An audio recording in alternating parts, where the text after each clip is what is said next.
The stemware caught the candlelight as I balanced the tray against my hip, weaving through the Friday night crowd at Celestino. 5 months of working here had taught me to navigate the narrow spaces between tables without disturbing the expensive conversations happening around me. The restaurant hummed with the kind of energy that came from people who had money to burn and nowhere else they needed to be. I set down the wine glasses at table 12, murmured something polite about their entrees arriving shortly, and turned back toward the kitchen. That was when Jessica caught my arm, her grip urgent enough to make me pause mid-step. "He's here again," she whispered, her dark eyes darting toward the private section near the back. "Third time this week. Fourth, if you count last Friday." I didn't need to ask who. For the past 2 months, the man in the corner booth had become as much a fixture of my Friday nights as the ache in my lower back and the smell of garlic that clung to my uniform. Alessandro something. I'd never caught his last name, but I'd caught him watching me more times than I could count. So, I adjusted the empty tray, keeping my voice level. "He tips well and doesn't complain. That's more than I can say for half the people here." Jessica's mouth curved into a knowing smirk. "Girl, he's not looking at you like a customer looks at a waitress. He's looking at you like nothing." I cut her off, already moving toward the kitchen. "Don't start with that. I'm not interested." The truth was more complicated than that. But I wasn't about to explain to Jessica why the weight of any man's attention made my skin crawl these days. 6 months since I'd fled my apartment in the middle of the night with nothing but a backpack and bruises hidden beneath my clothes. 6 months since Ryan. A month of couch surfing and panic attacks before I'd landed this job, this tiny studio apartment in a neighborhood that made my mother's warnings about New York seem quaint. I pushed through the swinging doors into controlled chaos. Marco, the head chef, was shouting in rapid Italian at one of the line cooks. Steam rose from pots that bubbled with sauces I could smell but never afford to taste. This was my world now. Small, contained, survivable. "Table 7 needs fresh bread," Marco called out when he saw me. "And VIP section wants you specifically. Table 16. My stomach dropped. Table 16. The corner booth. Him. "Can't Jessica take it? I've got 4 other tables." "He asked for you." Marco's tone left no room for argument. "Don't keep the man waiting, Cooper. He's important." I grabbed the breadbasket with hands that wanted to shake and forced them to steadiness. Important. Everyone at Celestino was important, at least in their own minds. The difference was that when Alessandro walked in, the entire staff stood straighter. Even Marco, who treated politicians and celebrities with equal disdain, showed deference to the man in the corner booth. The walk across the dining room felt longer than it should have. I kept my eyes on the breadbasket, on the crisp white tablecloth, on anything except the dark eyes I could feel tracking my approach. "Your bread, sir." I set the basket down with practiced efficiency, already turning to leave. "Wait." The single word froze me in place. His voice was quiet, almost gentle, but it carried weight. I turned back slowly, finally meeting his gaze. He was striking in a way that didn't photograph well, but commanded attention in person. Dark hair swept back from a face all sharp angles and shadows, with eyes so deep brown they appeared black in the candlelight. He wore a charcoal suit that probably cost more than 3 months of my rent, but he wore it like he'd forgotten he had it on. "Yes, sir? You've been working here 5 months." It wasn't a question, but I nodded anyway. "You're good at what you do. Efficient. Observant. You notice when someone's glass is empty before they realize it themselves." The compliment caught me off guard. Customers didn't notice things like that. They didn't notice me at all, which was exactly how I preferred it. "Thank you, sir. Is there something you need?" "Your name." "Haley." The word came out automatically before I could stop it, before I could remember that giving him even that small piece of myself felt dangerous. "Haley." He repeated it like he was testing how it felt. "I'm Alessandro Ferraro." The name meant nothing to me, but something in the way he said it suggested it should. I waited, uncertain what response he expected. Before either of us could speak again, the front door opened with more force than necessary. Cold November air rushed in, carrying with it a laugh I recognized with the kind of visceral dread that lived in my bones. Ryan. He stood in the entrance with a woman I didn't recognize draped on his arm. Blonde. Tall. Everything I wasn't. His eyes scanned the restaurant with predatory intent, and when they landed on me, his face split into a smile that made my blood run cold. "Cooper, what are you—" Jessica appeared at my elbow, then saw Ryan and went silent. "I need to go," I managed to say, but my feet wouldn't move. 6 months of running, of hiding, of building this careful new life, and he'd found me anyway. Ryan was walking toward me now, his companion forgotten. The restaurant noise faded to white static. I couldn't breathe, couldn't think, couldn't do anything except watch him close the distance between us. "Haley, there you are." His voice carried across the dining room, pitched to draw attention. "I've been worried sick. You just disappeared, babe." Didn't return any of my calls. The lie was so smooth, so practiced. In his version of events, I was the unstable one. The one who'd run away for no reason, who needed to be brought back, who belonged to him. "I don't know you," I said, but the words came out weak, unconvincing even to my own ears. "Don't be like that." Ryan reached for my arm, and I flinched back so hard I stumbled. Jessica caught me, her hand steady on my shoulder. "Sir, if you don't have a reservation—" Marco had materialized from the kitchen, his chef's whites still dusted with flour. "I'm just trying to talk to my girlfriend," Ryan said, all wounded innocence. "She's been having some troubles lately. Mental health issues. I'm sure you understand." The words hit like physical blows. This was his pattern, his method. Discredit me first. Make everyone see me as the problem, as someone who couldn't be trusted to know her own mind. "She's not your anything."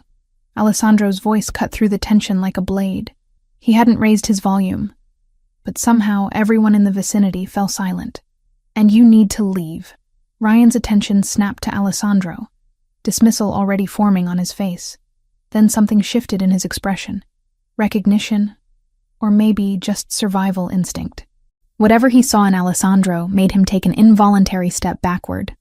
"This is a private matter," Ryan tried, but the confidence had drained from his voice. "Nothing that happens in my establishment is private." Alessandro stood, and I realized for the first time how tall he was, how solid, how utterly unmovable he appeared. "You're disturbing my guests and harassing my staff. Leave now, or I'll have you removed." "Your establishment?" Ryan laughed, but it sounded hollow. "Since when do waitresses have—" "I finalized the purchase this afternoon." Alessandro's words were precise, controlled. "I own Celestino as of 4 o'clock this afternoon, which means I make the rules here, and my first rule is that you're no longer welcome." The revelation rippled through the staff. Marco's eyebrows rose toward his hairline. Jessica's grip on my shoulder tightened. I stood frozen, trying to process what I was hearing. Alessandro moved past me, placing himself between Ryan and me with deliberate physicality. "I'm going to walk you to the door now. You won't return. You won't contact Haley. You won't come within 2 blocks of this building. Are we clear?" Ryan's jaw worked as he calculated his options. His date had already disappeared, probably embarrassed by the scene. The other diners watched with the kind of fascinated horror people reserve for car accidents. "Crystal," Ryan finally spat. He turned his glare on me. "You always did need someone to fight your battles, didn't you?" Pathetic. The insult barely registered. I was too busy watching Alessandro guide Ryan toward the exit with a hand that never quite touched him, but somehow communicated absolute authority. The door closed behind them, and the restaurant exploded into whispered conversations. "Girl," Jessica's voice was awed. "What just happened?" I had no idea. Alessandro returned moments later, his expression unreadable. He walked directly to me, and every instinct I had screamed to run, to hide, to make myself small and invisible again. "Are you all right?" he asked quietly. I nodded because I didn't trust my voice. "That man will not trouble you again. You have my word." He glanced at Marco, who still hovered nearby. "Haley should take the rest of the evening off. Paid, obviously. She's had a shock." "I don't need—" I started, but Alessandro held up a hand. "Please." The single word carried neither command nor plea, just a simple request. "Let me do this much." Marco was already nodding, making shooing motions toward the back. Jessica took my arm, guiding me toward the staff room. I went numbly, my mind struggling to catch up with everything that had just happened. I changed out of my uniform in a daze. When I emerged, the restaurant had returned to its normal rhythm, as if the confrontation had been nothing more than a brief interruption. Only Alessandro remained in the hallway, leaning against the wall with his hands in his pockets. "I'll have my driver take you home," he said. "That's not necessary." The words came out sharper than I intended. "I can take the subway. It's nearly 11. The subway isn't safe at this hour. I do it every night." Something flickered across his face. "That ends tonight." The presumption in his voice sparked anger through the numbness. "You don't get to make that decision." "You're right." He straightened, pulling something from his pocket. A business card, heavy cream stock with just a phone number embossed in black. "But I hope you'll accept this, at least. If you need anything at all." I took the card because refusing seemed more difficult than accepting. Our fingers brushed in the exchange, and I jerked my hand back like I'd been burned. If he noticed my reaction, he didn't comment. "The offer of a ride stands. My driver is waiting outside. I'm fine walking." I clutched my bag against my chest like a shield. "But thank you for earlier with Ryan. You don't need to thank me for basic human decency, Haley." The way he said my name, careful and deliberate, made something warm and terrifying unfurl in my chest. I shoved it down ruthlessly. "Good night, Mr. Ferraro." "Alessandro," he corrected gently. "And good night." I left through the back entrance, my heart hammering against my ribs. The November air bit through my thin jacket as I hurried toward the subway entrance 3 blocks away. I made it half a block before I realized a black car was crawling along the curb behind me, maintaining a careful distance. His driver, following me home whether I'd agreed or not. I should have been angry, should have been terrified by the presumption, by yet another man deciding what was best for me without asking. Instead, as I descended into the subway station and the car finally drove away, all I felt was a confusing mixture of relief and something dangerously close to gratitude. I pulled the business card from my pocket as the train rattled through the tunnel. Just a phone number.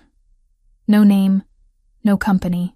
Just a lifeline I hadn't asked for but couldn't quite bring myself to throw away. Monday morning arrived with the kind of gray light that made Manhattan look washed out and tired. I showed up for my shift at Celestino 15 minutes early, as always, expecting the usual routine of prep work and coffee strong enough to strip paint. What I didn't expect was Marco pulling me aside before I'd even clocked in. "Cooper, we need to talk." He gestured toward his cramped office behind the kitchen, his expression unreadable. My stomach dropped. This was it. Alessandro had reconsidered whatever impulse had made him defend me Friday night, and now I was losing the one stable thing in my carefully reconstructed life. I followed Marco into the office, my mind already calculating how many shifts I could afford to miss before my landlord started the eviction process. The answer was 0. "There's been a change in your employment status," Marco said, settling into his chair. He pulled out a folder, flipped it open. "Effective immediately. You're being promoted to assistant manager. Salary is here." He slid a paper across the desk. I stared at the number. Read it 3 times to make sure I wasn't hallucinating. It was triple what I'd been making. Triple. I don't understand. Owner's orders. Marco's mouth quirked. "Apparently you made an impression." The warmth that had flooded through me at seeing the salary curdled into something cold and sharp. "I didn't ask for this. Most people don't turn down a promotion, Cooper. Most people weren't offered one by a man who knows nothing about their work." I stood abruptly, the chair scraping against linoleum. "Where is he?" Marco checked his watch. "Probably won't be in until lunch service." "Look, I don't know what happened Friday night, but whatever it was, take the win. You're good at what you do. You deserve this." Did I? Or was this just another version of the same pattern I'd sworn to escape? A powerful man deciding what I needed, what I deserved, without bothering to ask what I wanted. I left Marco's office and found Jessica already at work setting up the dining room. She took one look at my face and raised an eyebrow. "Let me guess. You heard about the promotion." "You knew?" Marco told me first thing. "Girl, this is amazing. Do you know what assistant manager makes here? You could actually afford to live in a building with working heat. I don't want it." Jessica set down the stack of menus she'd been carrying. "Okay, I'm going to need you to explain that logic. Because from where I'm standing, you just won the lottery, and you're complaining about the ticket. He didn't ask me. The words burst out sharper than I'd intended. He just decided. Like he has any right to make choices about my life. Understanding dawned in Jessica's eyes. This is about Ryan. This is about me not being some charity case for another controlling man to fix.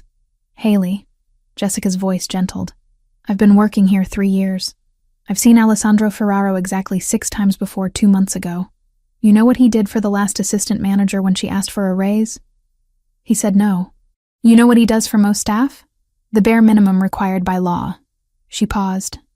He bought this entire restaurant. Do you understand how much money that is? And the first thing he does is promote you. Exactly. Don't you think that's weird? I think it's a man who sees something he wants and goes after it. Jessica picked up her menus again. The question is, what are you going to do about it? I spent the morning shift in a haze of resentment and confusion, my movements automatic as I took orders and delivered food. The lunch rush started at 11:30, and right on schedule, Alessandro walked through the door.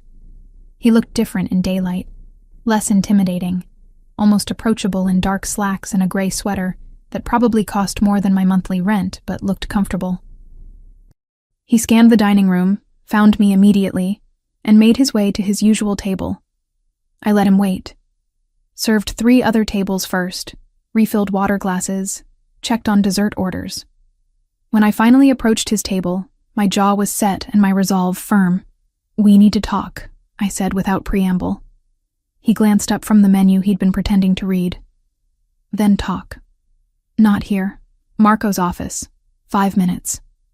I didn't wait for his response, just turned and walked away. My hands were shaking by the time I reached the kitchen, but I kept them steady through sheer force of will. Jessica caught my eye and gave me a thumbs up. Marco looked vaguely concerned but gestured for me to go ahead. Alessandro appeared exactly 5 minutes later, closing the office door behind him with a soft click. In the small space, he seemed larger than he had in the restaurant, his presence filling every corner. You're upset about the promotion, he said before I could speak. I'm upset that you made a decision about my life without asking me. I observed your work. You handle crises in the kitchen better than Marco does. You've talked down 3 separate drunk customers in the past month without security getting involved. You remember every regular's order and dietary restriction. You're wasted as a waitress. The compliments should have softened me, but they only stoked my anger higher. That's not the point. Then what is? You don't get to swoop in and fix things just because you have money and power.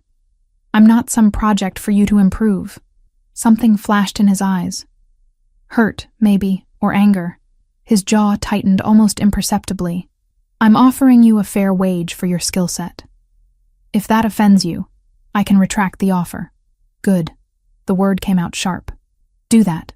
We stared at each other across Marco's cluttered desk, the air between us crackling with tension. Alessandro's phone rang, breaking the moment. He silenced it without looking away from me. I apologize, he said finally, each word measured and controlled. I should have consulted you first. That was presumptuous. The apology caught me off guard. Men like Ryan never apologized, never admitted fault. I just need you to understand that I can't. I stopped, unsure how to explain the panic that lived under my skin whenever someone tried to take control. I need to make my own choices. Understood. He nodded once, crisp and businesslike. The offer remains open if you change your mind, but I won't push. Someone knocked on the door. One of the line cooks stuck his head in. Sorry to interrupt, but there's a delivery for Ms. Cooper. Guy says it's urgent. Alessandro and I emerged from the office to find a courier holding a large manila envelope. He checked his clipboard. Haley Cooper? That's me. The envelope was heavy, official. My name and the restaurant's address were printed on the front in sterile block letters. My hands felt numb as I tore it open. Legal documents spilled out. A restraining order. Against me. Filed by Ryan Mitchell. Claiming I'd been harassing him with obsessive phone calls and threatening messages. It was dated Friday night, hours after the incident at the restaurant. The world tilted sideways. I grabbed the counter to steady myself, the papers shaking in my grip.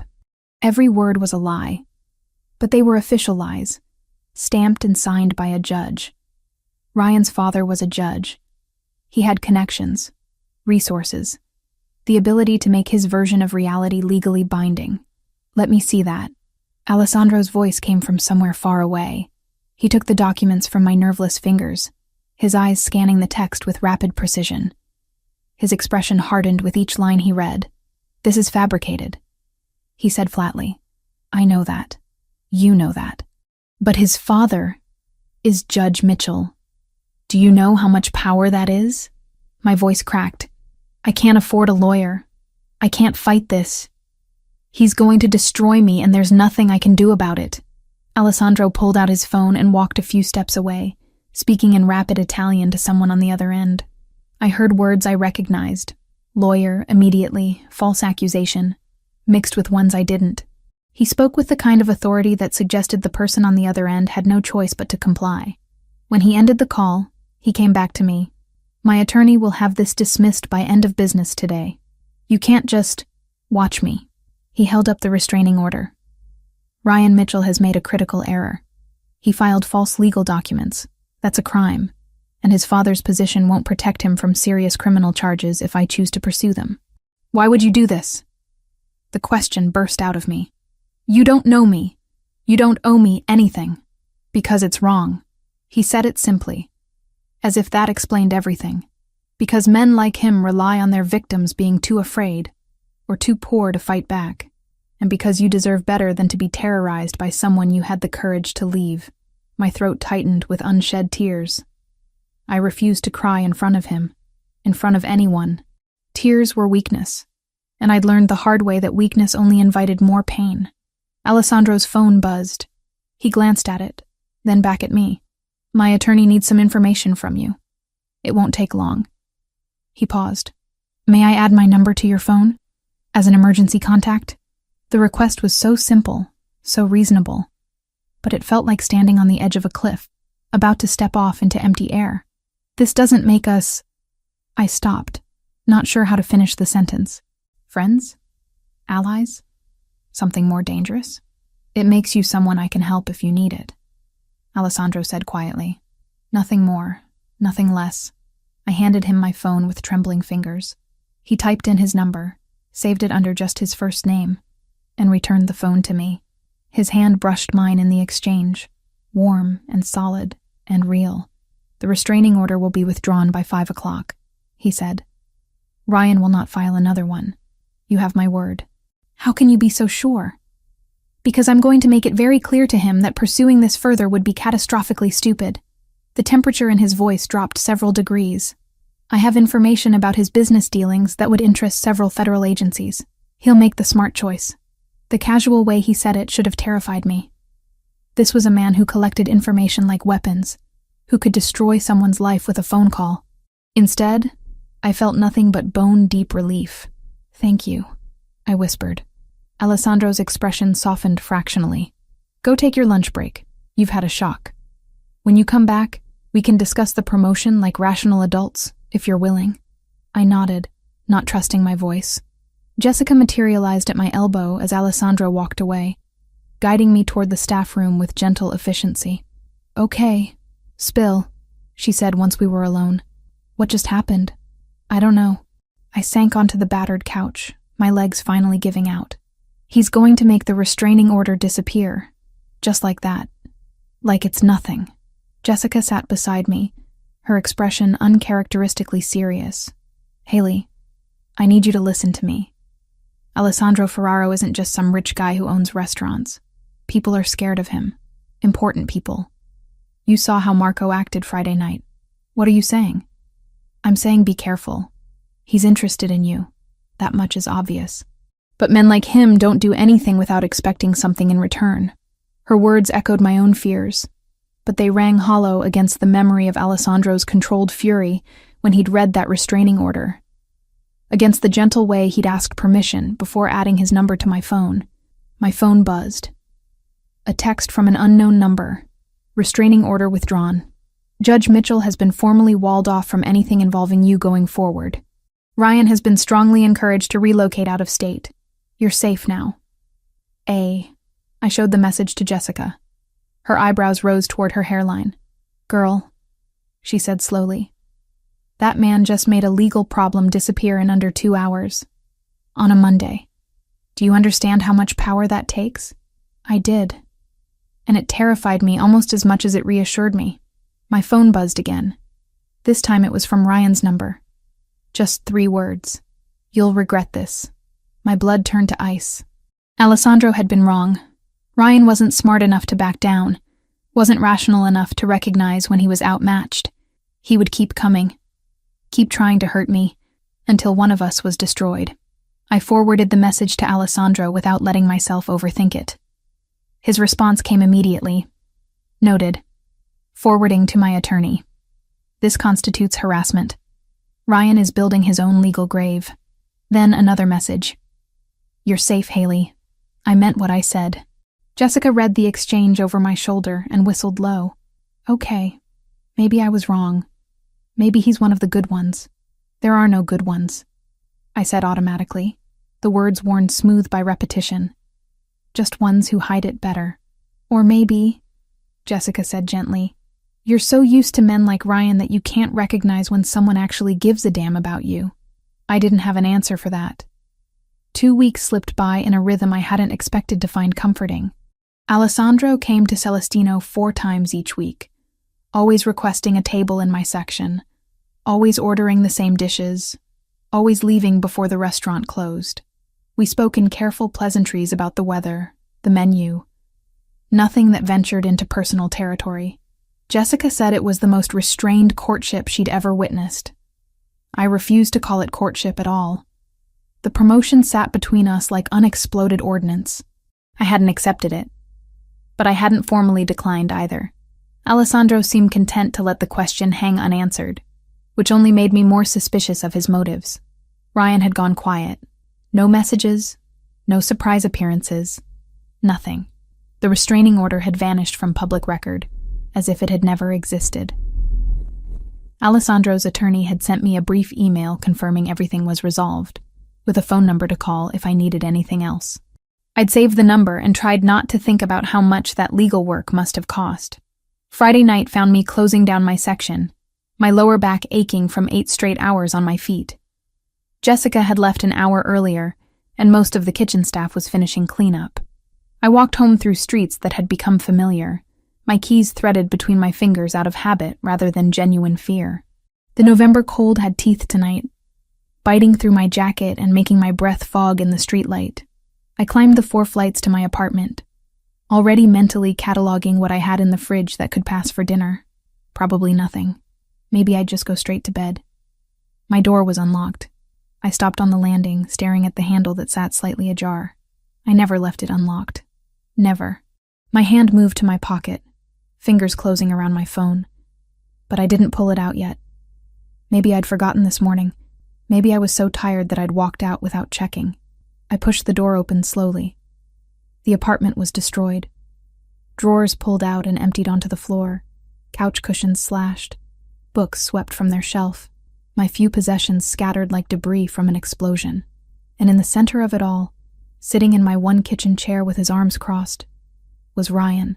"Hello, babe." His voice was pleasant, conversational. "We need to talk." Every muscle in my body locked. Fight or flight screamed through my nervous system, but I couldn't do either. I could only stand frozen in the doorway, keys cutting into my palm. "How did you get in here?" "I didn't need a key to get in, Haley. You never were very observant." He stood, and I took an involuntary step backward. "You've made my life very difficult, Haley. I think you owe me an apology. Get out." My voice came out steadier than I felt. "Get out, or I'm calling the police." "Are you?" Ryan moved closer, backing me into the hallway. "Because I've been thinking about that restraining order. The one your new boyfriend made disappear. That was illegal, you know. I could press charges. Against you, against him. Imagine what the police would think when they heard you've been sleeping with a criminal to get favors. I haven't been sleeping with anyone. Doesn't matter what's true. Matters what people believe." His hand shot out, faster than I could dodge, and grabbed my upper arm with bruising force. "You humiliated me, in front of everyone. You think you can just walk away from me and start a new life? You think some restaurant owner is going to protect you? Pain radiated from where his fingers dug into my arm. I twisted, trying to break free, but his grip only tightened. With my free hand, I managed to unlock my phone screen, fingers shaking as I pulled up Alessandro's contact and hit the location share button. It took 3 tries, my hands trembling too badly to be precise. "Let go of me," I said through gritted teeth. "Not until you understand. You belong to me, Haley. You always have, and I'm going to make sure everyone knows it. Your boss, your coworkers, everyone who thinks you're some innocent victim." His face was inches from mine now, breath hot and sour. "I'm going to destroy that pretty little story you've built." The phone buzzed in my hand. A message from Alessandro. "On my way. 12 minutes. 12 minutes. I just needed to survive 12 minutes. "You're scared," Ryan observed with satisfaction. "Good. You should be. Do you know what I've been through because of you? The lawyers, the threats, having to explain to my father why his name was attached to a failed restraining order. You've made me look weak. You are weak." The words escaped before I could stop them. "You've always been weak. That's why you need to control me. Because without someone to push around, you're nothing." His hand moved from my arm to my throat in one fluid motion. Not squeezing. Not yet. Just resting there with implicit threat. "Say that again." I couldn't speak. Could barely breathe. But I met his eyes with every ounce of defiance I could summon. The sound of footsteps on the stairs made Ryan's head snap toward the stairwell. Heavy footsteps, purposeful, multiple sets. His grip on my throat loosened fractionally. Alessandro appeared first, taking in the scene with a single sweeping glance. Behind him came 2 other men.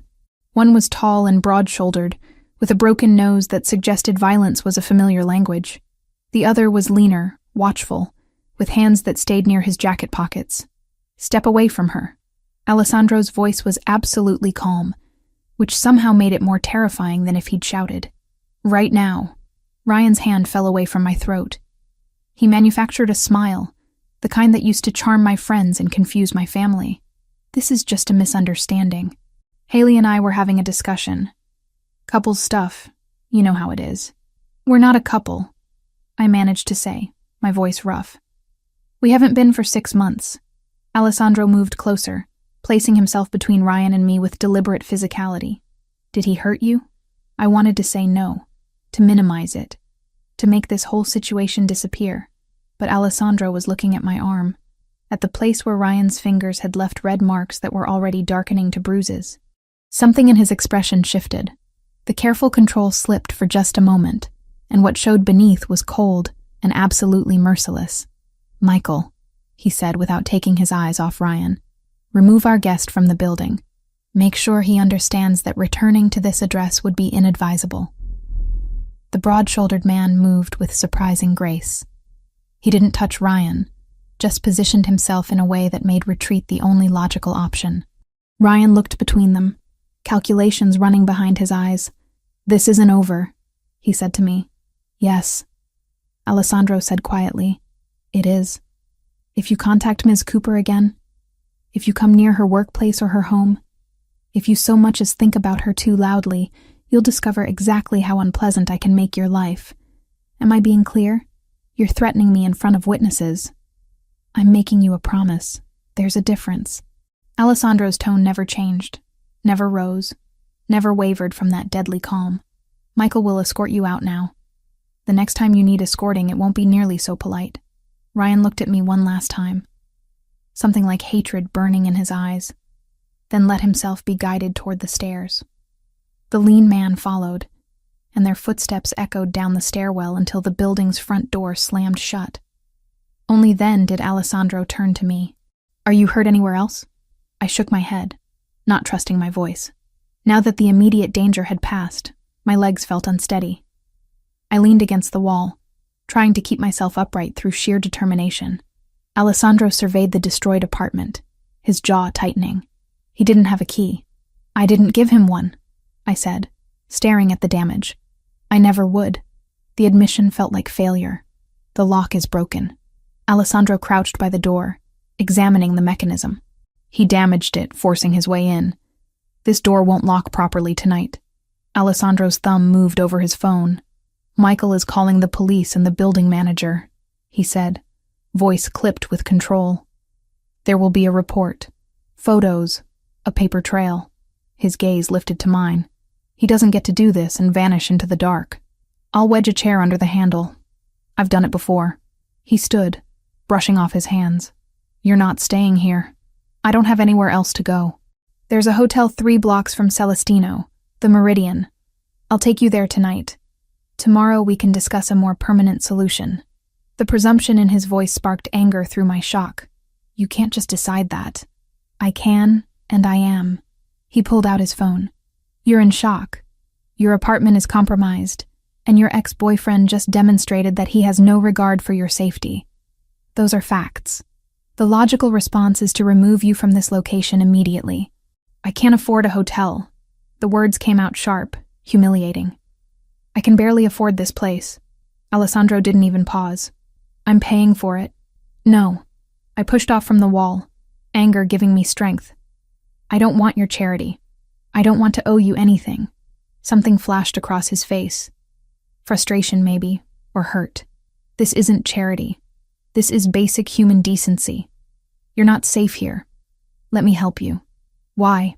The question burst out of me. Why do you care? You barely know me. Because Ryan was right about one thing. Alessandro's voice dropped lower. I am going to protect you. Not because you're weak.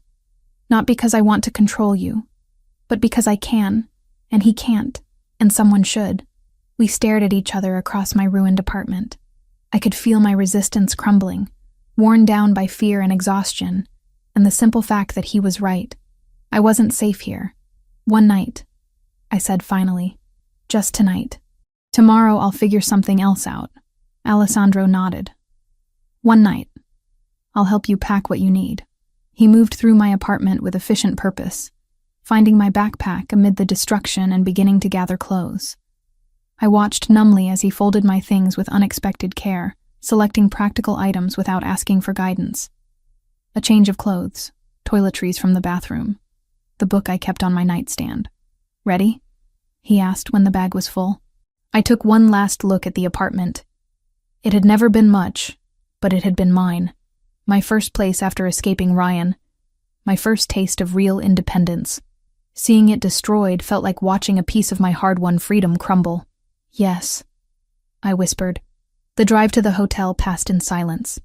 Alessandro's car was warm and quiet, insulated from the city noise. I pressed my forehead against the cool window and tried not to think about how much my arm hurt where Ryan had grabbed me. The Meridian was the kind of hotel I'd walked past 100 times without ever imagining I'd stay there. Marble floors, crystal chandeliers, staff in uniforms that probably cost more than my weekly paycheck. Alessandro guided me through the lobby with a hand at the small of my back, speaking quietly to the front desk clerk. The suite is ready, Mr. Ferraro, the clerk said, handing over a key card. Is there anything else you require? Privacy, Alessandro said simply. The suite was on the 12th floor, all clean lines and muted colors, with a view of the city that made Manhattan look almost beautiful. I stood in the doorway, unable to make myself walk inside. It felt like crossing a threshold I couldn't uncross. Haley, Alessandro's voice was gentle. You're safe here. No one knows you're in this building except me and the front desk, and they won't tell anyone. The door locks. The room is paid for. You can rest. Thank you. The words came out barely audible. I don't know what I would have done if you hadn't... Don't. He held up a hand. You don't need to thank me for doing what should be done. Get some sleep. We'll talk in the morning about next steps. He turned to leave, and something in me panicked at the thought of being alone with my thoughts, with the memory of Ryan's hand on my throat. Alessandro. He stopped, looked back. Thank you anyway, even if you think I shouldn't say it. His expression softened in a way I'd never seen before. Good night, Haley. Lock the door behind me. I did, the deadbolt sliding home with a solid click that made me feel fractionally safer. Then I stood in the middle of the beautiful suite and finally let myself fall apart. Morning light filtered through the hotel curtains in shades of gold that seemed too gentle for how I felt. I'd spent most of the night staring at the ceiling, replaying Ryan's hand on my throat, the casual violence in his grip, the promise of worse to come. Sleep had come in fitful bursts around 4 a.m, leaving me groggy and disoriented when someone knocked on the suite door at 8. I checked the peephole before opening it. Alessandro stood in the hallway holding a cardboard tray with 2 coffee cups and a white paper bag that smelled like fresh pastries. Behind him stood an older woman in a tailored gray suit, her silver hair pulled back in a neat bun, carrying a leather briefcase. "Good morning," Alessandro said when I opened the door. "I brought breakfast. And my attorney. I hope that's acceptable." I must have looked as wrecked as I felt because his expression shifted to concern. "Did you sleep at all?" "Some." I stepped back to let them in, suddenly aware that I was still wearing yesterday's clothes, that my hair was a disaster, that I probably looked like exactly what I was, someone barely holding it together. The attorney extended her hand with a professional smile. "Caroline Webb. Mr. Ferraro briefed me on your situation. I'm sorry you're going through this." We settled around the suite's small dining table. Alessandro distributed coffee with the kind of efficiency that suggested he'd done this before, while Caroline pulled documents from her briefcase and arranged them in neat stacks. "I'll be direct," Caroline said, opening a folder. "Your ex-boyfriend filed a civil lawsuit against you yesterday afternoon. Defamation of character, claiming your allegations of abuse have damaged his professional reputation and personal relationships. He's seeking $200,000 in damages." The number hit me like a physical blow. 200,000. I didn't have $200 in my savings account. The coffee cup trembled in my hands. "He can't do that," I said, even though I knew he already had. "Everything I said about him is true. Truth is an absolute defense against defamation," Caroline agreed. "But defending yourself in court costs money. Legal fees for a case like this could easily run $50,000 or more. Ryan's banking on you not being able to afford representation, which would result in a default judgment in his favor. So he wins." My voice sounded hollow, even to my own ears. "He gets to destroy me, and there's nothing I can do about it." "That's not what I said." Caroline's tone was firm, but not unkind. "I'm willing to represent you pro bono. No charge for my services." I looked between her and Alessandro, trying to understand the catch. "Why would you do that?" "Because I don't like bullies," Caroline said simply. "And because Alessandro asked me to. We've worked together for 15 years. When he tells me someone needs help, I listen." Alessandro had been quiet during this exchange, his attention seemingly focused on his coffee, but I could feel him watching me, gauging my reactions.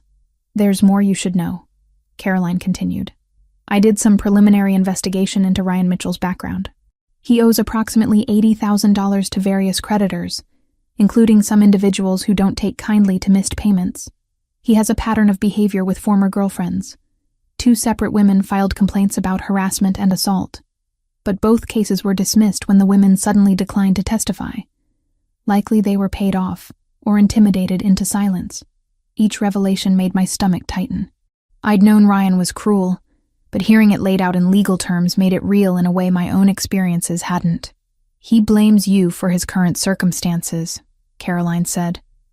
"The loss of social standing, the financial pressure, probably other things that have nothing to do with you, but that he's decided to attribute to you anyway. Men like him need someone to blame for their failures. What do I do?" The question came out small, defeated. "First, you stop blaming yourself." Caroline's voice softened. "Second, you let me handle the legal aspects. Third, and this is important, you accept that you're not safe in your current living situation and make appropriate arrangements." I looked at Alessandro. "You told her about the apartment." "I told her you needed options," he corrected. "The offer stands. I own a property in Chelsea. There's a vacant unit on the 5th floor. It's yours for 6 months while we resolve this situation legally. Rent-free." I can't accept that. The refusal was automatic, trained into me by years of independence hard-won and fiercely guarded. "Why not?" Alessandro's question was genuine, not challenging. "Because I don't want to owe you. Because accepting help feels like giving up control. Because..." I stopped, unable to articulate the tangle of pride and fear and exhaustion that made the idea of being indebted to anyone unbearable. "Because you're used to men who help only when they want something in return," Caroline finished quietly. I understand that impulse, but sometimes accepting help is the strongest thing you can do. Alessandro set down his coffee cup with deliberate care. I'm not Ryan. I'm not going to hold this over you or use it as leverage. You need a safe place to live. I have one available. The math is simple. Nothing about this is simple. I stood, needing to move, to put distance between myself and their reasonable arguments. You're asking me to move into an apartment you own.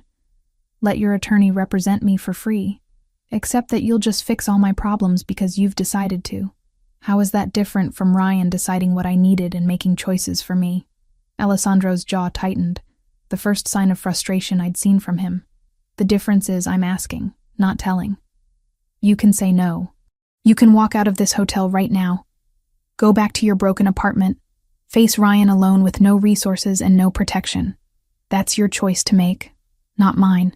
The bluntness of his words stung because they were true. I didn't have other options. I'd been running on pride and stubbornness for so long that I'd forgotten how to recognize genuine help when it was offered. I need time to think, I said finally. Of course. Caroline began gathering her documents. Take all the time you need. My contact information is in here. She handed me a folder. Call me when you're ready to discuss the lawsuit defense. Or don't. But know that the offer remains open. They left together, and I was alone again with my coffee going cold and my thoughts spiraling. The suite felt too large, too quiet, too much like a cage even though the door was unlocked and I could leave whenever I wanted. I spent the rest of Saturday in that hotel room, ordering room service I barely touched and avoiding the calls from Jessica that started around noon. By Sunday, I'd watched every movie the hotel offered and memorized the pattern of cracks in the ceiling. By Monday, I was climbing the walls with restless anxiety. Alessandro didn't call, didn't text, didn't show up with more coffee and reasonable arguments. His absence felt louder than his presence had. Tuesday morning, Jessica appeared at my door with a duffel bag and a determined expression. Marco told me where you were. I'm not leaving until we talk. I let her in because refusing seemed like more effort than I could muster. She took one look at the room service trays scattered across the coffee table and made a disapproving sound. Girl, you look terrible. Thanks. That's helpful. You know what I mean. She sat on the couch, patted the cushion beside her. Talk to me. What's going on in that head of yours?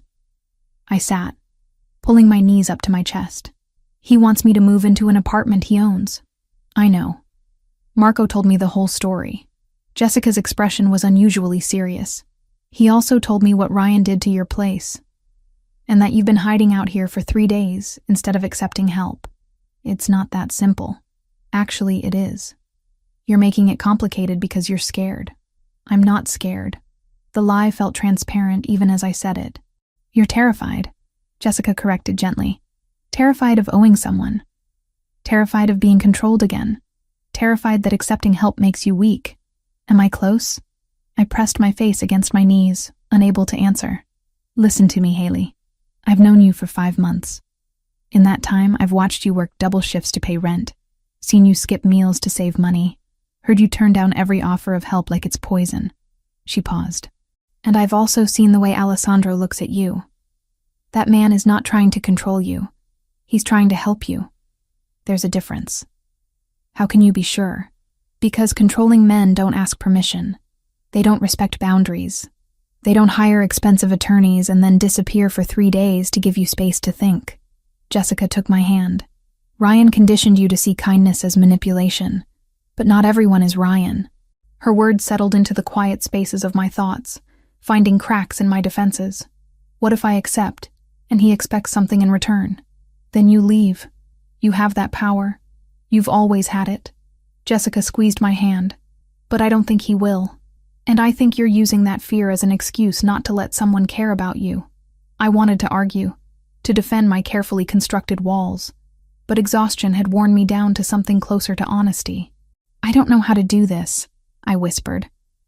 I don't know how to accept help without feeling like I'm giving up pieces of myself. Maybe that's the point.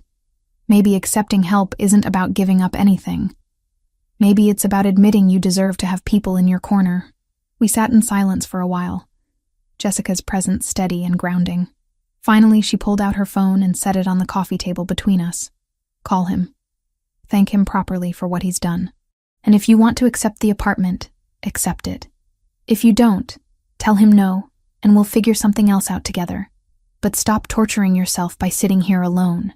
She left the phone and let herself out, giving me privacy I hadn't asked for but desperately needed. I stared at the phone for 20 minutes before I picked it up. Alessandro answered on the second ring. Haley, just my name, but I could hear the question in it. Are you all right? No, I admitted. But I will be, I think. What do you need? The question was so simple, so open.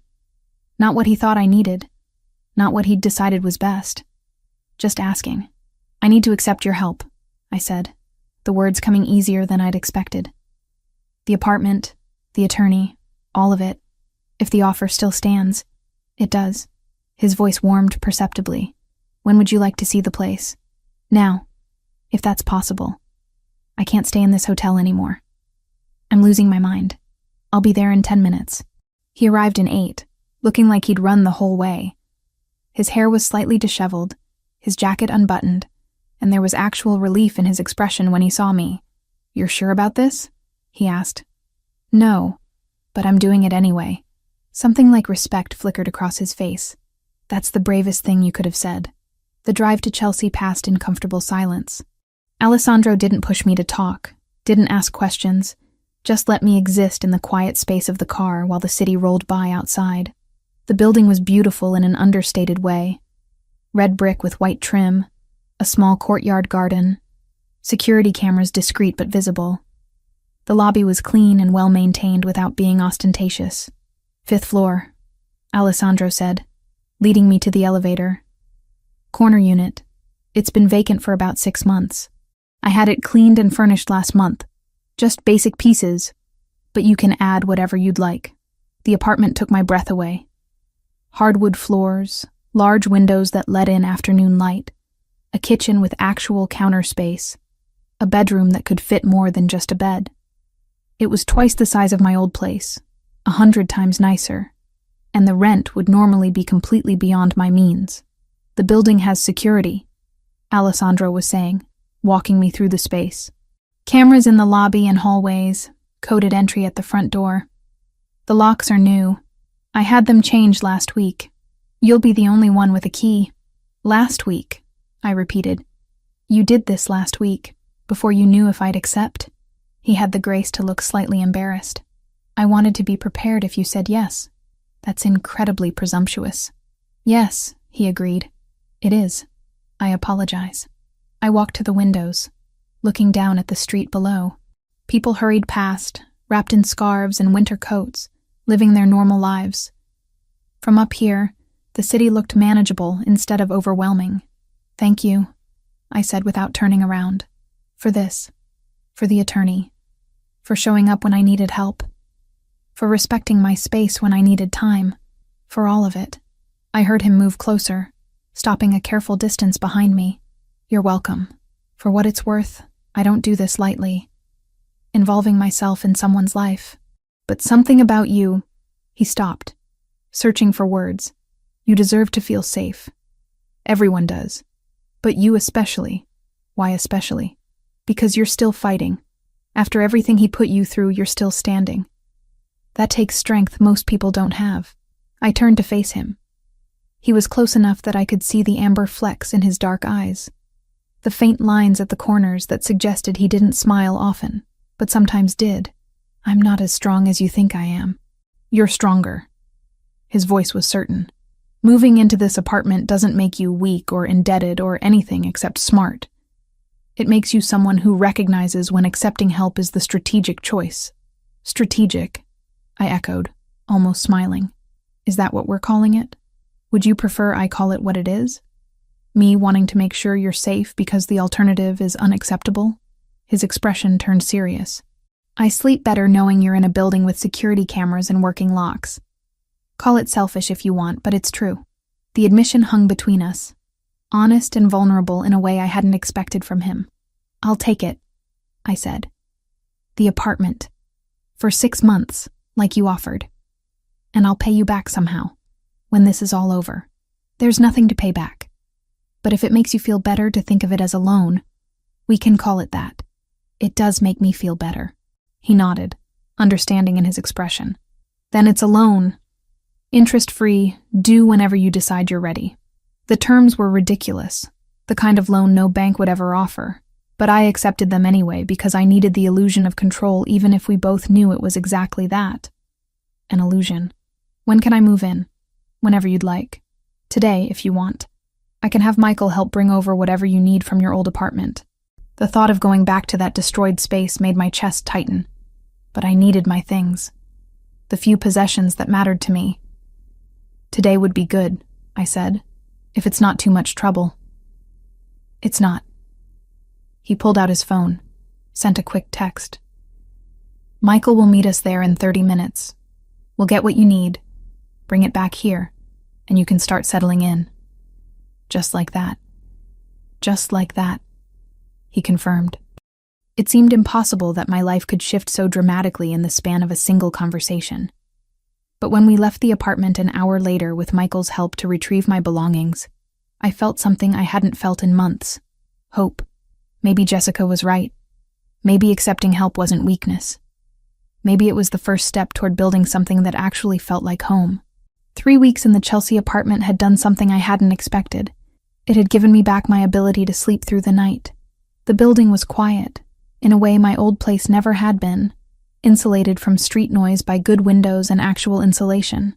My neighbors were professionals who nodded politely in the hallway, but respected boundaries. The security cameras in the lobby made me feel protected instead of watched.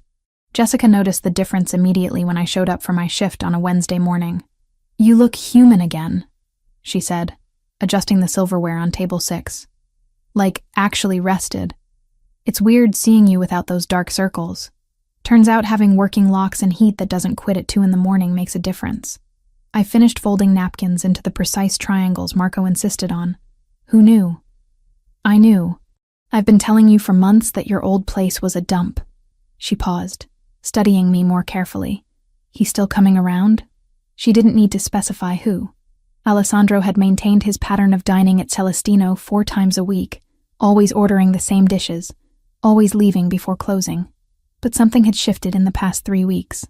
He'd stopped by the apartment twice to check the security system, once to replace the smoke detector batteries I hadn't known needed replacing, another time to show me how to use the building's emergency protocols. Each visit had been brief, professional, respectful of my space. He checks in, I said carefully. Make sure everything's working properly. Uh-huh. Jessica's expression suggested she knew there was more to the story than I was saying. And you're okay with that? The checking in? I thought about how to answer honestly. A month ago, the idea of anyone having that kind of access to my life would have sent me into a panic. Now, knowing Alessandro was paying attention to things like smoke detectors and door locks made me feel cared for in a way I wasn't ready to examine too closely. I'm okay with it, I said finally. He's not intrusive. He's just protective, Jessica finished. The man is protective of you. And you're starting to like it. I didn't say that. You didn't have to. It's all over your face. She grinned. For what it's worth, I think it's good. You deserve someone who gives a damn. The dinner rush that night was particularly intense. A corporate party had booked half the dining room, and they wanted everything immediately and perfectly. I spent 3 hours running between the kitchen and tables, managing complaints about minor imperfections and soothing egos bruised by having to wait for their food. Alessandro arrived at 8, settling into his usual corner table with a book I couldn't see the title of. I brought him water without being asked, already anticipating his order. Busy tonight, he observed, glancing at the corporate crowd that was getting progressively louder with each round of wine. They're celebrating closing some deal. They'll be here until we kick them out. I pulled out my order pad. The usual? Please. He closed his book, giving me his full attention in that way he had that made me feel like the only person in the room. How's the apartment? Any issues? It's perfect, really. You don't need to keep checking. I'll decide what I need to check. There was no heat in the words, just statement of fact. The heat is adequate. The hot water pressure is good. Everything is more than adequate. It's the nicest place I've ever lived. I meant it as simple truth. but something in his expression softened at the admission. Good. That's good. I was about to head to the kitchen with his order when the sound reached us. Sharp, unmistakable. 3 cracks in rapid succession that made everyone in the restaurant freeze. Gunshots. Close. Too close. Alessandro was on his feet instantly, phone already to his ear. Michael. Status. He listened for 3 seconds. Lock it down. Send everyone home now. Yes, including the kitchen. Marco appeared from the back, his face pale. Was that what I think it was? 3 blocks south. Alessandro's voice was absolutely controlled, but I could see tension in the line of his shoulders. Close the restaurant. Send your staff home with security escorts. No one walks alone tonight. You can't just... Marco started, then seemed to remember who he was talking to. Yes, sir. Right away. The restaurant dissolved into organized chaos. Staff members grabbed coats and bags, while Alessandro made rapid calls arranging transportation. The corporate party sobered up fast, calling their own cars with shaking hands. Within 20 minutes, Celestino was empty except for Marco, Alessandro, Jessica, and me. Jessica. Alessandro turned to my friend. Michael is outside with a car. He'll take you wherever you need to go. I can take the subway. Michael will take you. It wasn't a request. Jessica met my eyes, saw something in my expression, and nodded. Thanks. Haley, I'll call you tomorrow. She squeezed my arm on her way out, leaving me alone with Alessandro and Marco. I'll lock up, Marco said. You two should go. I followed Alessandro out the back entrance where his car waited, engine running. The driver I didn't recognize held the door open, his expression carefully neutral. Alessandro gestured for me to get in first, then slid in beside me. The car pulled away from the curb smoothly, but I could feel the tension radiating from Alessandro like heat from a furnace. His jaw was tight, his hands clenched into fists on his thighs. In the dim light from passing street lamps, I noticed something dark spreading slowly across his left sleeve. You're bleeding, I said, the words coming out sharper than intended. It's nothing. Let me see. I reached for his arm, and he pulled away slightly. Haley, it's just a graze. I've had worse. The casual way he said it made my blood run cold. A graze from what? Those gunshots? I was closer than I should have been.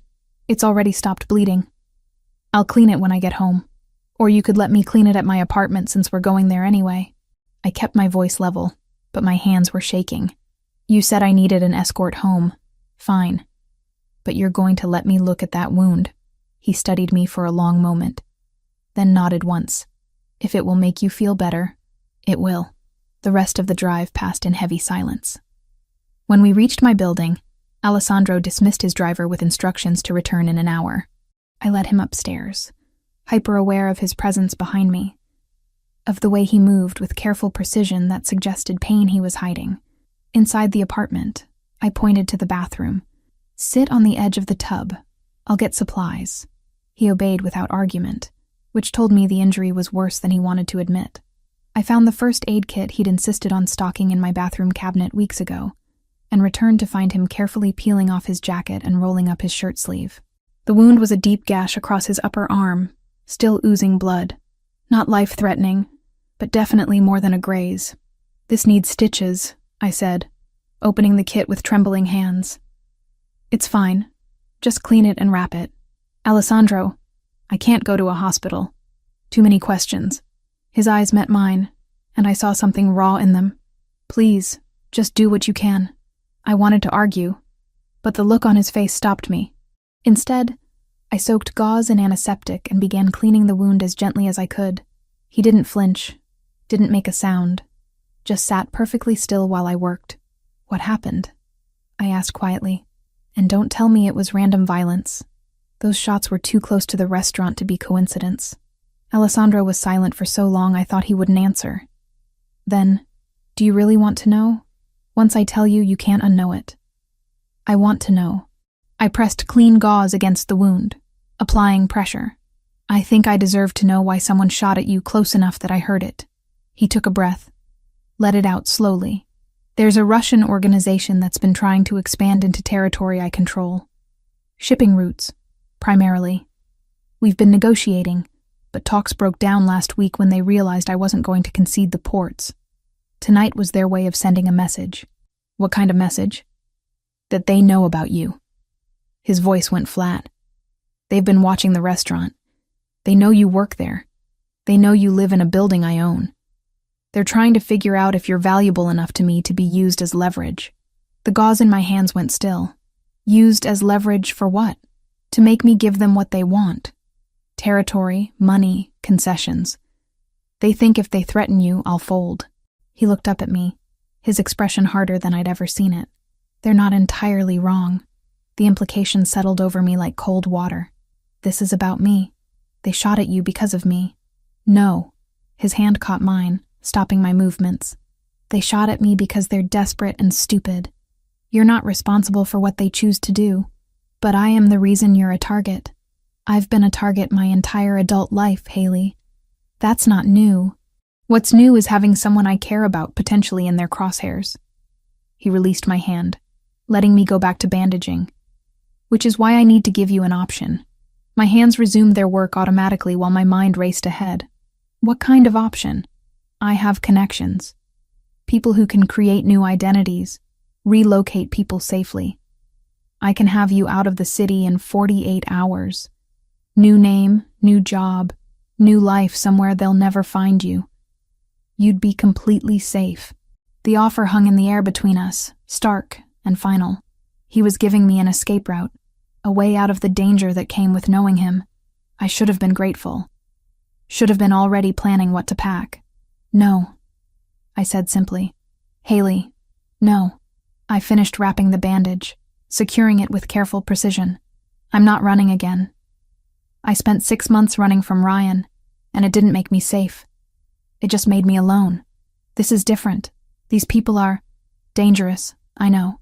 You've made that clear. I stepped back, meeting his eyes. But here's what you don't seem to understand. I'm tired of running.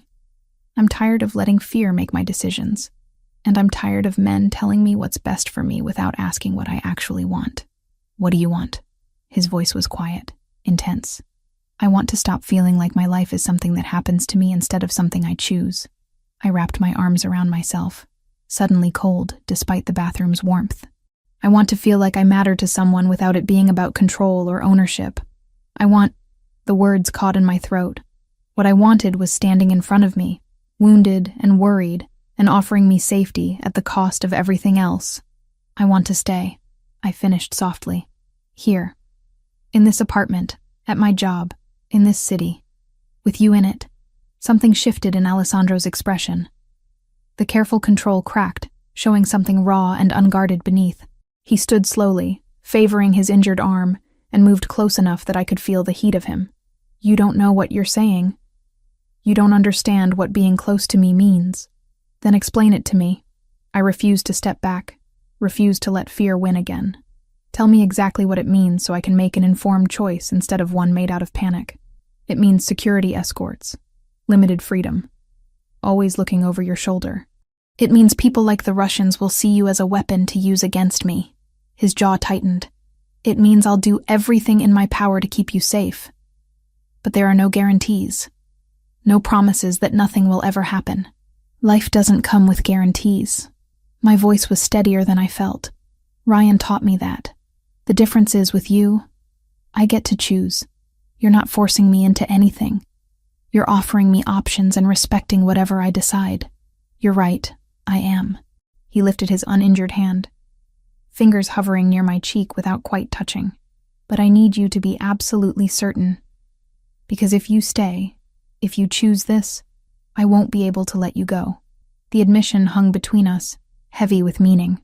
This wasn't about protection anymore. This was about something neither of us had been willing to name until now. I'm certain, I whispered. His control finally snapped. The hand at my cheek moved to cup the back of my head, fingers tangling in my hair as he pulled me close. His mouth found mine with desperate precision, kissing me like I was oxygen and he'd been drowning. I kissed him back with equal desperation, my hands fisting in his shirt, pulling him closer despite his injury. All the tension of the past 3 weeks, all the careful distance we'd maintained, exploded into this single point of contact. He kissed like he did everything else, with absolute focus and intensity. His good arm wrapped around my waist, pressing me against him. I could feel his heart hammering against my chest, could taste coffee and something darker on his tongue.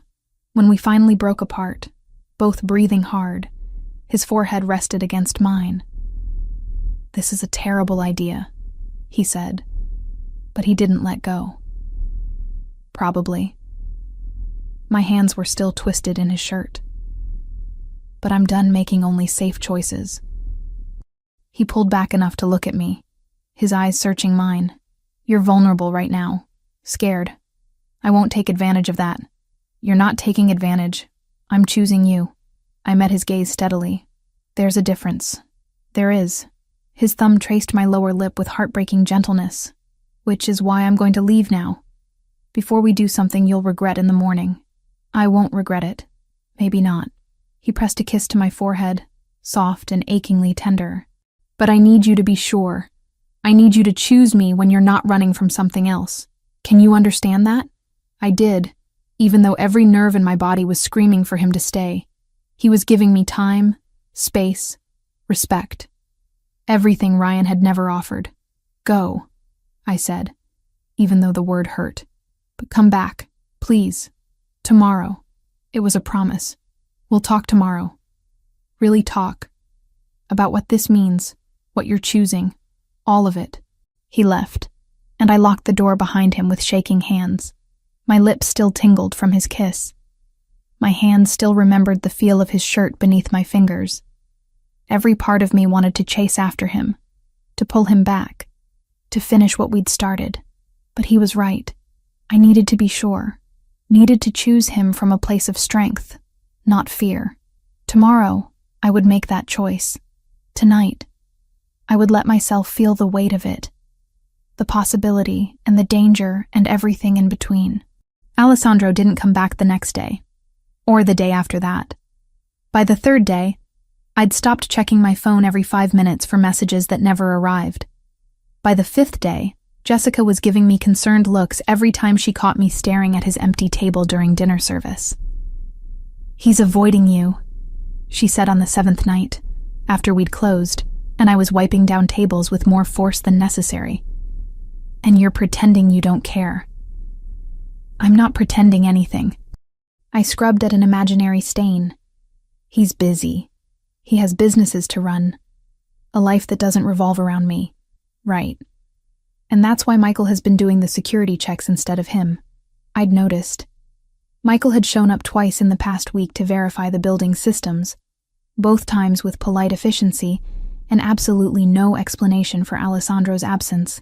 He'd been professional, thorough, and completely unwilling to answer any questions about his boss. "Maybe he changed his mind," I said, the words tasting bitter. "Maybe he realized getting involved with someone like me is more trouble than it's worth." Jessica stopped restocking napkins and turned to face me fully. "Or maybe he's scared. Did you consider that? Men like Alessandro don't get scared. Everyone gets scared, Haley. Especially when they care about something enough to lose it." She paused, studying my face. "You should talk to Michael. Really talk to him. I bet he knows more than he's letting on." I dismissed the idea at the time, but it stuck with me through the rest of the week. By Friday, when Michael showed up for another security check, I was ready. "We need to talk," I said, as he was preparing to leave my apartment. "And not about smoke detectors." Michael paused, his hand on the door handle. He was a big man, easily 6'3", with shoulders that suggested he'd been hired more for intimidation than conversation. But his eyes were kind beneath the professional mask. "About Alessandro," I continued when he didn't respond. "About why he's avoiding me. That's not my place to discuss, Ms. Cooper." I kissed him. He kissed me back. Then he disappeared. I think that makes it at least partially my place. I crossed my arms, trying to project confidence I didn't feel. "Please, I need to understand what I did wrong." Something shifted in Michael's expression. He closed the door and moved back into the apartment, leaning against the counter with a sigh. "You didn't do anything wrong," he said finally. "Alessandro is protecting you. From himself. That doesn't make sense." "It does, if you know his history." Michael hesitated. clearly weighing how much to reveal. He had a sister. Younger. Her name was Sophia. The past tense made my stomach clench. What happened to her? She fell in love with someone in the organization. Not Alessandro's operation, he wouldn't have allowed it, but a rival family. The man claimed he'd leave that life for her. Alessandro tried to stop it, but Sophia was stubborn. She thought love would be enough. Michael's jaw tightened. 4 years ago, there was a dispute over territory. Sophia was caught in crossfire at a restaurant. Wrong place, wrong time. She died in Alessandro's arms. The image hit me like a physical blow. I thought about Alessandro's careful control, his insistence on my safety, the way he'd offered me an escape route instead of asking me to stay. He swore after that he'd never put someone he cared about in danger again. Michael continued. Never let anyone close enough to be used as leverage. And then you showed up, and he couldn't help himself. He's been watching you for months, trying to convince himself to walk away, but he can't. And that terrifies him. So he's avoiding me because he cares about me? The irony was almost painful. He's avoiding you because last week's shooting made him realize you're already in danger just by knowing him. And he can't bear the thought of you ending up like Sophia. Michael straightened.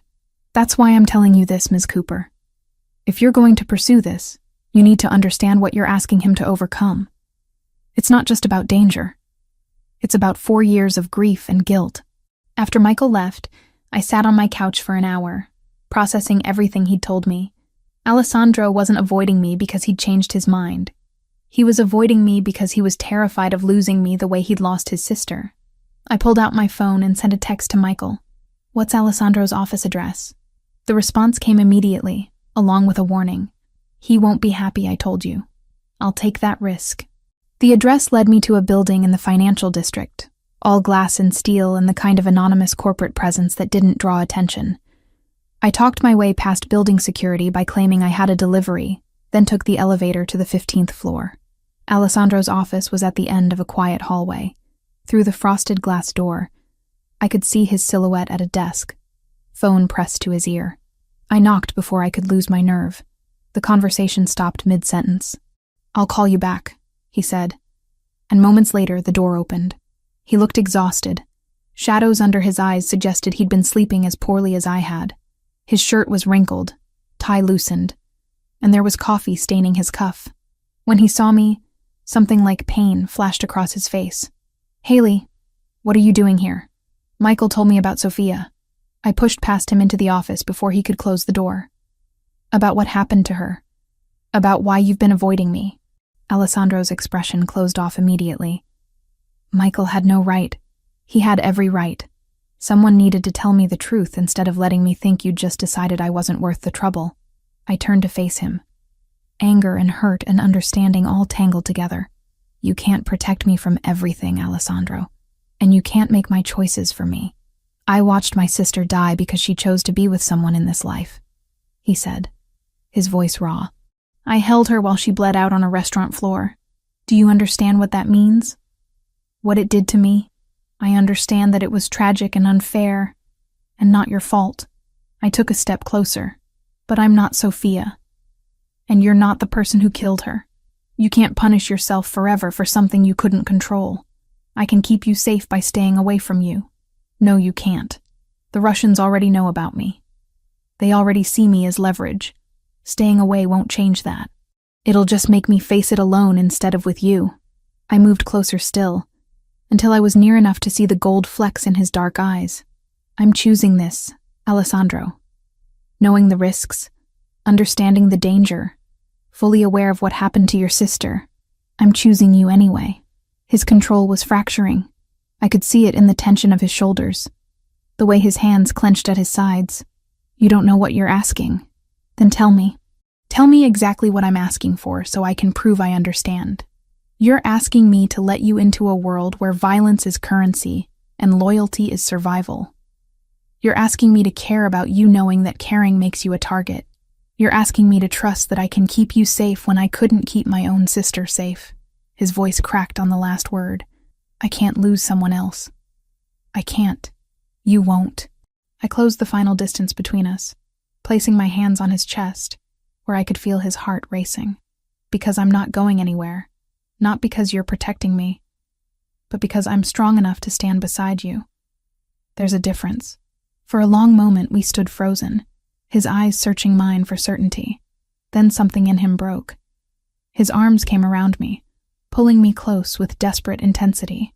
"I can't stay away from you," he said against my hair. "I've tried. These past 7 days have been torture." "Then stop trying." I pulled back enough to look at him. "Stop protecting me from yourself and let me in. Really in. All the way." His mouth found mine in answer, the kiss deeper and more certain than the one we'd shared in my bathroom. This wasn't desperation or fear. This was choice. His hands framed my face like I was something precious, and I kissed him back with everything I had. When we finally broke apart, both breathing hard, he rested his forehead against mine. "No more avoiding," he said. "No more pretending I can walk away. But you need to promise me something." "What?" "If it gets too dangerous, if I tell you to run, you run. No arguments, no hesitation. You trust me enough to do that." "I promise." The words came easier than I'd expected because I understood what he was really asking. Not for obedience, but for the assurance that I valued my own life enough to protect it. "Then we're doing this." He pulled back, his expression still serious but lighter somehow. "Really doing this. You and me." "You and me," I agreed, and for the first time in a week, I felt like I could breathe properly. The next 2 weeks were a revelation. Alessandro stopped treating me like something fragile that might shatter under pressure. We fell into a rhythm of dinners at my apartment, conversations that lasted until 2 a.m, stolen kisses in the back hallway of Celestino when he thought no one was watching. He told me about his childhood in Italy, about his parents who'd built the organization from nothing, about Sophia's laugh and her terrible taste in music. I told him about my parents, dead in a car accident when I was 19. About the student loans I'd taken to put myself through culinary school. About the dreams of being a chef that Ryan had systematically crushed. About the shame of staying as long as I had with someone who hurt me. "Shame is a weapon abusers use," Alessandro said one night, his fingers tracing patterns on my arm as we lay on my couch. "It keeps you silent, keeps you from seeking help. You survived him. That's not shameful. That's strength." Jessica noticed the change immediately. She pulled me aside during a slow lunch service, her expression caught between happiness and concern. "You two are together now," she said. It wasn't a question. "Yes. Good. He's been different these past 2 weeks. Lighter. I didn't think Alessandro Ferraro knew how to be light." She paused. "Just promise me you're being careful, not just physically, emotionally. I promise. Because I see the way you look at him, girl, and I see the way he looks at you. This isn't some casual thing. This is real." She was right. What Alessandro and I had was terrifyingly real, built on honesty and trust, and the kind of vulnerability neither of us had offered anyone else. It should have scared me. Instead, it felt like the first genuine thing I'd had in years. The charity event was Alessandro's idea. A small fundraiser for a children's hospital, he explained. Low-key, minimal publicity, just local business people supporting a good cause. I could wear something comfortable, meet a few of his associates, leave whenever I wanted. I borrowed a wine-colored dress from Jessica, simple and elegant without being flashy. Alessandro picked me up in his car, and the approval in his eyes when he saw me made me feel beautiful in a way I hadn't felt in years. The event was exactly what he'd promised, understated and genuine.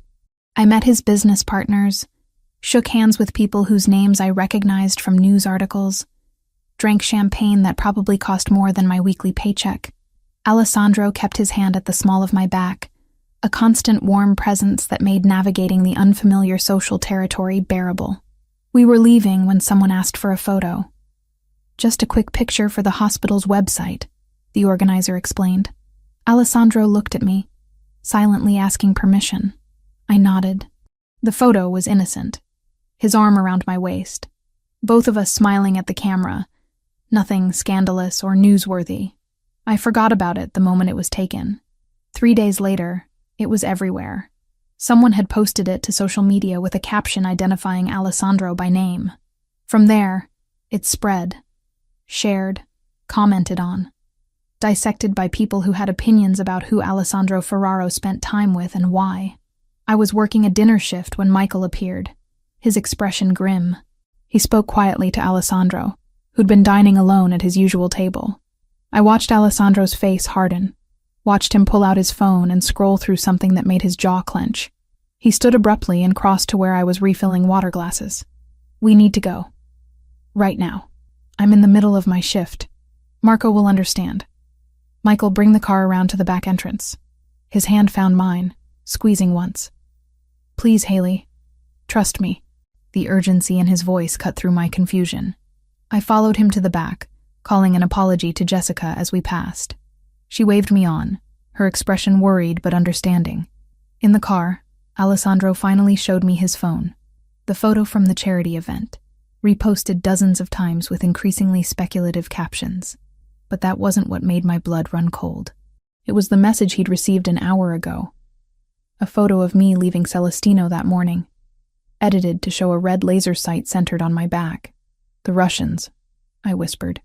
"They're escalating, making it clear they know exactly where to find you." His voice was controlled, but I could hear the fury beneath it. "I'm pulling you from the restaurant effective immediately. You're not to go anywhere without security. Anywhere at all. For how long? Until I eliminate the threat." He met my eyes. "I know you want autonomy. I know you hate feeling controlled. But this is non-negotiable. Your safety comes first."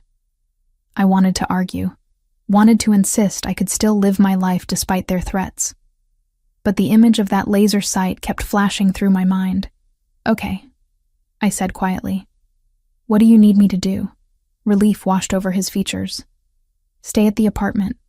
Michael will be stationed in the building. Jessica can visit, but only after being cleared by security. I'm handling the Russian problem personally." "How?" His expression went cold. "You don't want to know." He was probably right.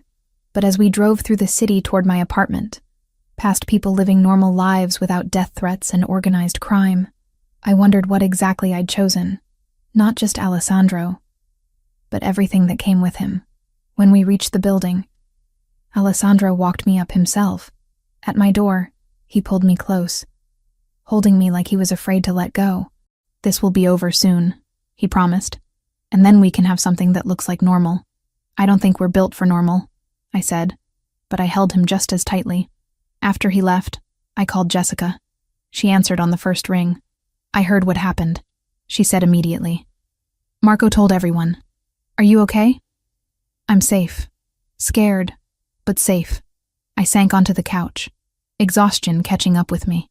"Jessica, I don't know if I can do this. Living in fear, having security escorts, knowing there are people who want to hurt me just because of who I care about. Then you know how he feels every single day," she said gently. "Welcome to loving someone whose life comes with complications." The word hung between us. Love. I hadn't said it yet, hadn't let myself think it. But Jessica was right. This was what love looked like in Alessandro's world. Fierce and protective and terrifying. "I'll come by tomorrow," Jessica promised. "Bring food and terrible movies. We'll get through this." After we hung up, I sat alone in my apartment, doors locked and security systems armed, and thought about choices. I'd chosen Alessandro knowing the risks. Now I had to prove I was strong enough to live with those consequences. 4 days of protective custody had taught me several things about myself. First, I was terrible at sitting still. Second, daytime television was designed to slowly erode human intelligence. Third, I missed Alessandro with an intensity that surprised me, even though he called twice daily and visited every evening after handling what he vaguely referred to as negotiations. I was pacing the apartment for the 100th time that Thursday afternoon when my phone buzzed with a text from Jessica's number. Relief flooded through me. She'd said she'd try to visit today if security cleared it. But the message made my stomach drop. "Haley, I need you. I'm at your old apartment. Ryan showed up. I'm scared. Please come. Can't talk. He might hear." My fingers flew across the screen trying to call her back. The number rang once, then went to an automated message saying the line was disconnected. I tried again with the same result. Ryan. At my old apartment. with Jessica trapped there somehow. My mind raced through scenarios. None of them good. Jessica must have gone to retrieve something I'd left behind. And Ryan had been waiting. He knew we were friends. He'd use her to get to me. I grabbed my coat and keys, my hands shaking so badly I dropped them twice.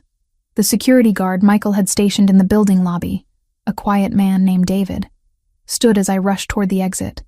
"Ms. Cooper, you're not supposed to leave without— My friend is in trouble. She's with my ex. He's dangerous." The words tumbled out in a rush. "I have to help her." David's hand moved to his phone. "Let me call Michael first. We can send someone." "There's no time. She texted 5 minutes ago. If Ryan realizes she contacted me—" I didn't finish the sentence. Couldn't articulate the worst-case scenarios spinning through my mind. "Ms. Cooper, my orders are clear. You don't leave this building without proper security escort." "Then come with me." I was already pushing past him toward the door. "But I'm going whether you follow or not." He reached for my arm, but I was faster, fueled by panic and the desperate need to help Jessica the way she'd helped me. I burst through the front entrance and into the street, already scanning for a taxi. The hand that grabbed my other arm was too strong, too practiced. Before I could scream, something pressed against my mouth. Cloth. Chemical sweet. The world tilted sideways as I tried to fight, tried to remember the self-defense moves I'd never actually practiced. But my limbs weren't responding properly, and the street was spinning. And then everything went dark. I woke to the smell of rust and motor oil. My head pounded with a rhythm that matched my heartbeat, and when I tried to move, I discovered my hands were bound behind me with something that cut into my wrists. Zip ties, I realized distantly. My ankles were similarly secured. The space around me slowly came into focus. A warehouse. Mostly empty, except for a few scattered crates and industrial equipment that looked decades old. Sunlight filtered through grimy windows set high in the walls, creating bars of light across the concrete floor. 3 men stood several feet away, speaking in Russian too rapid for me to follow even if I'd understood the language. Terror locked my throat. This wasn't Ryan. This was so much worse. One of the men noticed I was awake and said something to his companions. They turned as a unit, and the one in the middle, tall, pale, with a scar bisecting his left eyebrow, approached with deliberate slowness. "Ms. Cooper." "Welcome." His English was heavily accented but clear. "I apologize for the method of invitation, but you have been difficult to reach. Where's Jessica?" My voice came out hoarse. "Where's my friend?" Confusion flickered across his face, then understanding. He laughed, the sound devoid of humor. "Your friend is fine. Safe at work, I imagine. We borrowed her phone number. Clever technology, yes? You thought you were rescuing her, but she never needed rescue. The betrayal of it hit harder than it should have. Of course it had been a trap. Of course I'd been stupid enough to fall for it. What do you want?" I asked, though I already knew. "We want Alessandro Ferraro to understand that his stubbornness has consequences." The man crouched in front of me, close enough that I could smell tobacco on his breath. He refuses to negotiate fairly. So now we negotiate with what he values. You are valuable to him, yes? I wanted to lie. To claim Alessandro meant nothing to me. That kidnapping me would accomplish nothing. But the Russians had done their research. They'd seen the photo, tracked the pattern of his protection, understood exactly how valuable I was.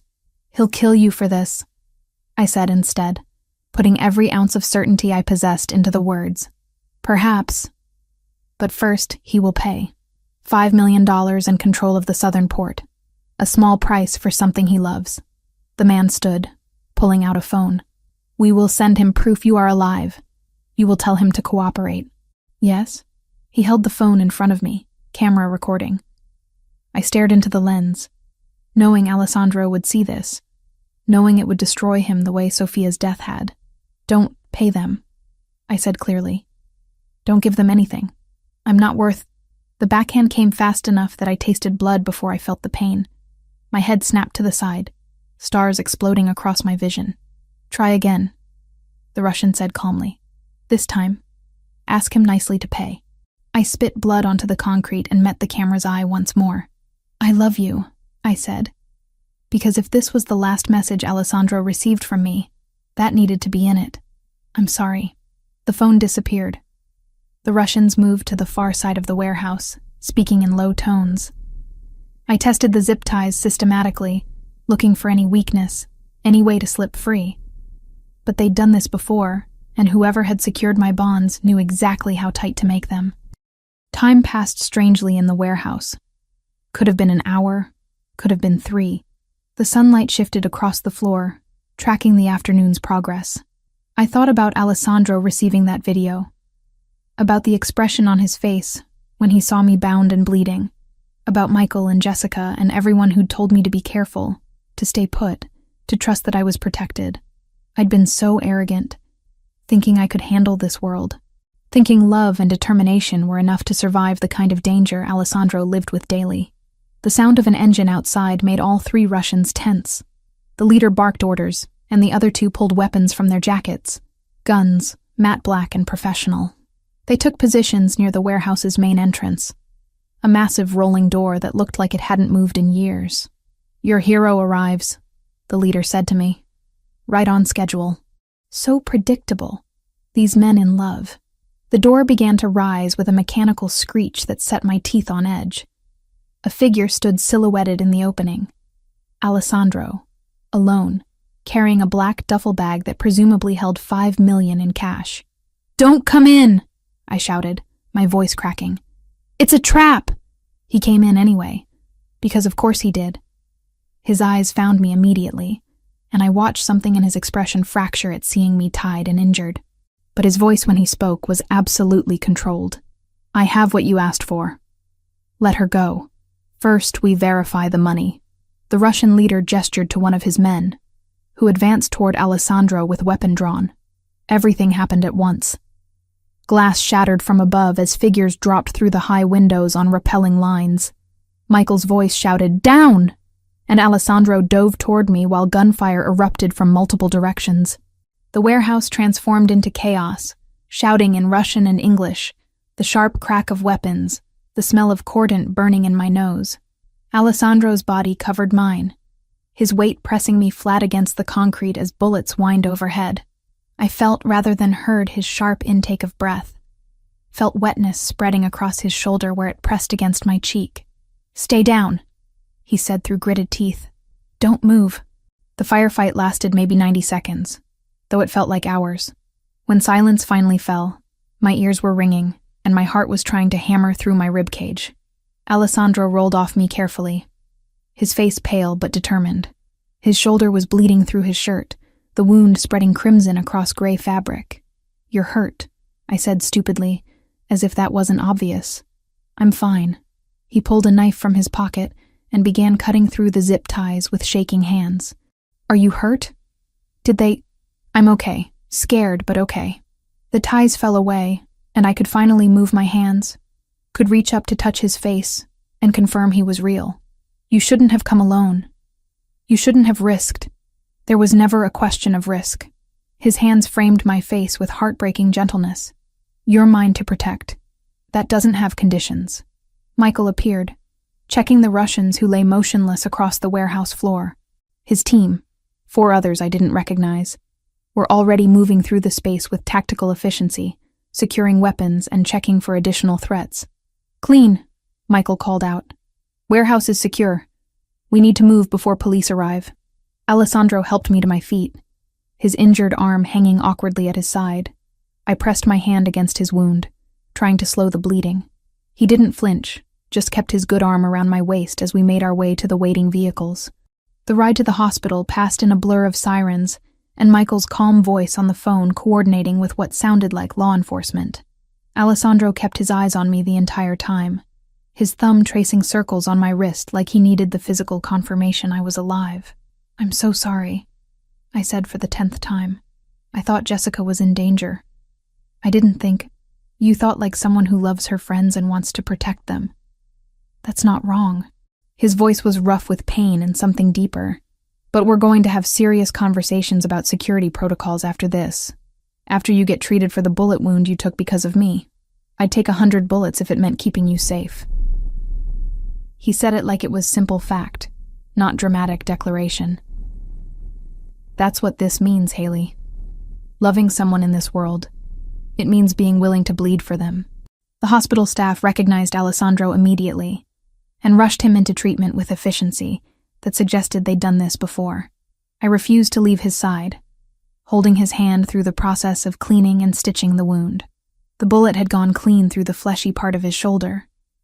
Painful, but not life-threatening, the doctor assured us. When we were finally alone in the private room they'd given him, Alessandro pulled me onto the bed beside him with his good arm. "I need to ask you something," he said, his voice serious despite the pain medication making his words slightly fuzzy. "And I need you to really think before you answer. Okay, move in with me. Not the Chelsea apartment. My home. Permanently. Not because of security or protection or any practical reason." He took a breath. "Because I love you. Because I want to wake up next to you every morning and know you're safe and mine. Because I'm done pretending this is temporary." Tears I'd been holding back since the warehouse finally broke free. "I love you too. So much it terrifies me." "Is that a yes?" "Yes." I kissed him gently, careful of his injuries. "Yes to all of it. Your home, your life, your impossible, dangerous, beautiful world. I choose you, Alessandro. Completely." His smile transformed his face, making him look younger than I'd ever seen him. "We'll figure out how to balance this. Your independence, my need to protect you. We'll find a way to make it work." "I know we will." 3 months later, I stood in Celestino's kitchen beside Jessica, reviewing the menu changes we'd implemented since Marco had promoted us to co-managers. The restaurant had thrived under our joint leadership, and I'd finally achieved the dream I'd thought Ryan had killed, being a real chef, creating dishes that people traveled across the city to taste. "The reservation book is full for the next 2 months, Jessica said, scrolling through her tablet. "We might need to hire another sous chef if this keeps up." "Good problems to have." I glanced at the engagement ring Alessandro had given me 2 weeks ago. Simple, elegant, exactly what I would have chosen. The wedding was planned for April, just a small ceremony with people who mattered. My phone buzzed with a text from Alessandro. "FBI raid went perfectly. Russian operation completely dismantled. You're safe now. Really, truly safe." It had taken months of careful evidence gathering, of Alessandro working with federal authorities to document everything the Russians had done. The kidnapping had given them all the justification they needed to move aggressively. Every member of the organization was now facing charges that would keep them locked away for decades.